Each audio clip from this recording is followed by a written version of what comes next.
Well, new at 6, a Harford County man will spend the next 12 years in prison after pleading guilty to murder.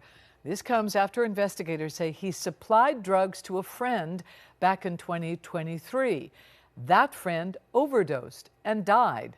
Your Harford County community reporter Ashley Paul spoke with the state's attorney's office about how they hope this case will set a precedent. 30 years with all but 12 suspended, followed by another 5 years of probation. That's the sentence handed down to 43-year-old Kusan Hines of Haverty Grace. Here in Harford County, we are taking a more aggressive approach as to these fatal overdoses and the people who are distributing those drugs. Hines pleaded guilty to second-degree murder and distribution of controlled substances after providing drugs to a friend back in 2023.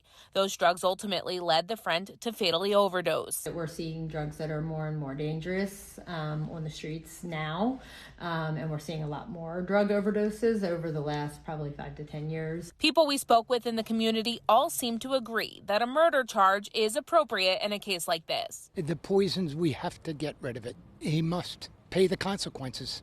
He's the direct cause of it. Certainly, if you're a drug dealer and you're selling drugs that are causing people to overdose, then you need to be held accountable. According to Healy, an autopsy performed on the 33-year-old victim showed he died of cocaine and fentanyl intoxication, one of the many dangers of buying drugs off the streets. Well, I definitely think the person taking the drug has some accountability, but in today's day, there is drugs mixed in that can cause fatalities that the person taking it may not even be aware of. Healy says this is one of the first times in the state that a drug dealer has been sentenced for murder, and she hopes this sets a precedent for the future. We actually don't want to prosecute these cases. Instead, we would like to see these convictions stop people from committing these crimes, right? To lessen the drug dealing on the streets. In Harford County, I'm Ashley Paul, WJZ.